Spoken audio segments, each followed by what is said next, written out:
அனைவருக்கும் வணக்கம். இது யூகேவி தமிழா. கல்வி சம்பந்தப்பட்ட தகவல்களை நம்ம சேனல்ல தொடர்ச்சியா குடுத்துட்டு வரோம். அதே மாரி வந்து பார்த்தோம் அப்படிங்கிற பட்சத்தில டிஎன்இஏன்னு சொல்லக்கூடிய தமிழ்நாடு இன்ஜினியரிங் கவுன்சிலிங் சம்பந்தப்பட்ட தகவல்களையும், தமிழ்நாட்டில இருக்கக்கூடிய பொறியியல் கல்லூரிகள் மற்றும் அதில இருக்கக்கூடிய படிப்புகள் சம்பந்தமாவும் கட் ஆஃப் தகவல்களையும் குடுத்துட்டு வர்றோங்க. நம்ம தமிழ்நாடு இன்ஜினியரிங் கவுன்சிலிங் சம்பந்தப்பட்ட தகவல்கள தொடர்ச்சியா குடுத்துட்டு வர்றோம். டிஎன்இஏ சம்பந்தமா என்ன ஒரு டவுட் இருந்தாலுமே நீங்க வந்து கான்டாக்ட் பண்ற பட்சத்துல உங்களுக்கு தேவையான தகவல்களை நாங்க கொடுக்கறதுக்கு ரெடியா இருக்கோம்.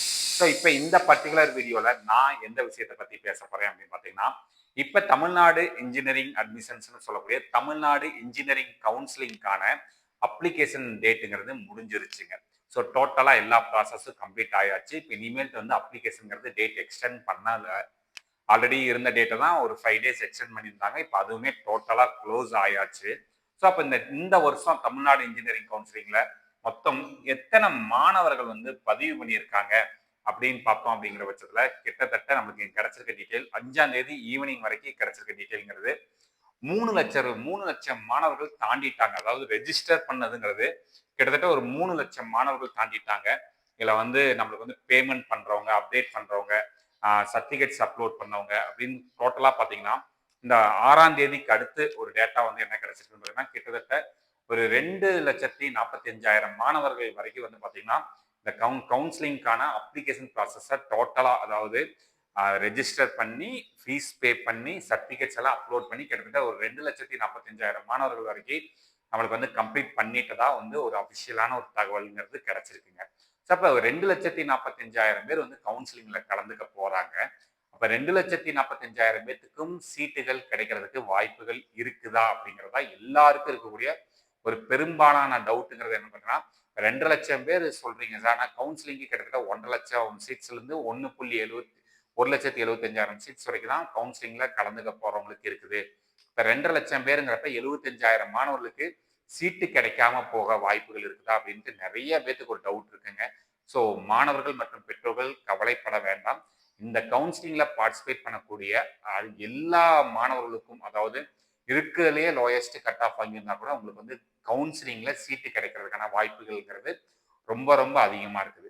இப்போ நீங்க எல்லாருமே கேட்கலாம், இப்போ 3 லட்சம் பேர் பதிவு பண்ணியிருக்காங்க சார், 2 லட்சம் பேர் சர்டிஃபிகேட் அப்லோட் பண்ணியிருக்காங்க, அப்போ எப்படி எல்லாத்துக்கும் சீட்டு கிடைக்க வாய்ப்பு இருக்கு அப்படின்னு பார்த்தீங்கன்னா, இதில் கிட்டத்தட்ட இதில் பதிவு பண்ணதுல ஒரு 75,000லேருந்து 1 லட்சம் மாணவர்கள் வரைக்கும் வந்து பார்த்தீங்கன்னா ஆல்ரெடி மேனேஜ்மெண்ட் சீட்ல அவங்க ஜாயின் பண்ணிட்டாங்க.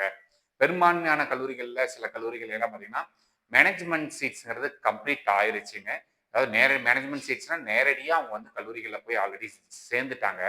இப்போ இந்த மேனேஜ்மெண்ட் சீட்ல போட்டிருக்கவங்க எதுக்கு அப்ளை பண்ணியிருக்காங்கன்னு பார்த்தீங்கன்னா, ஒருவேளை அதே கல்லூரிகளில் இடங்கள் கிடைச்சதுன்னா கொஞ்சம் ஃபீஸ் கம்மியாகும் அப்படிங்கிற ஒரு காரணத்துக்காக வந்து போட்டிருக்காங்க. பட் வந்து எல்லாருக்குமே அந்த 75,000 பேத்துல இருந்து 1 லட்சம் பேத்துக்குமே மேனேஜ்மெண்ட்ல அவங்க சேர்ந்திருக்க கல்லூரிகளிலேயே சீட்டு கிடைக்குங்கிறது உறுதி கிடையாது. சேர்ந்து இருக்கக்கூடிய டிபார்ட்மெண்ட்லயே சீட்டு கிடைக்குங்கிறது உறுதி கிடையாது. ஸோ அப்போ என்ன பண்ணுவாங்கன்னா, அவங்களுக்கு வந்து அவங்க நினைச்ச கல்லூரிகளை நினைச்ச டிபார்ட்மெண்ட் சீட்டு கிடைக்கலைன்னா அவங்க ஆட்டோமேட்டிக்கா மேனேஜ்மெண்ட் சீட்டுக்கே போயிடுவாங்க. அப்ப ரிமைனிங் இருக்கக்கூடிய மாணவர்களுக்கு கண்டிப்பா நம்மளுக்கு வந்து வாய்ப்புகள்ங்கிறது இருக்குது. எல்லாருக்குமே இந்த கவுன்சிலிங்ல கலந்துக்கூடிய எல்லா மாணவர்கள் மற்றும் எல்லா பெற்றோர்களுக்குமே உறுதியான சீட் இருக்குது. பட் வந்து என்னன்னா, நீங்க எடுக்கிற மதிப்பெண்களுக்கு தகுந்த மாதிரியான சீட் தான். இது எல்லாத்துக்கும் ஒரே ஒரு விஷயம், சாய்ஸ் ஃபில்லிங் மட்டும் கரெக்டா பண்ணணும் அப்படிங்கிற பட்சத்துல உங்களுக்கு நீங்க வாங்கின மதிப்பெண்களுக்கு தகுந்த கல்லூரிகளை சரியான முறையில சேர்றதுக்கான வாய்ப்புகள்ங்கிறது இருக்குது. ஸோ பெற்றோர்கள் மற்றும் மாணவர்கள் யாருமே கவலையே பட வேண்டாம்.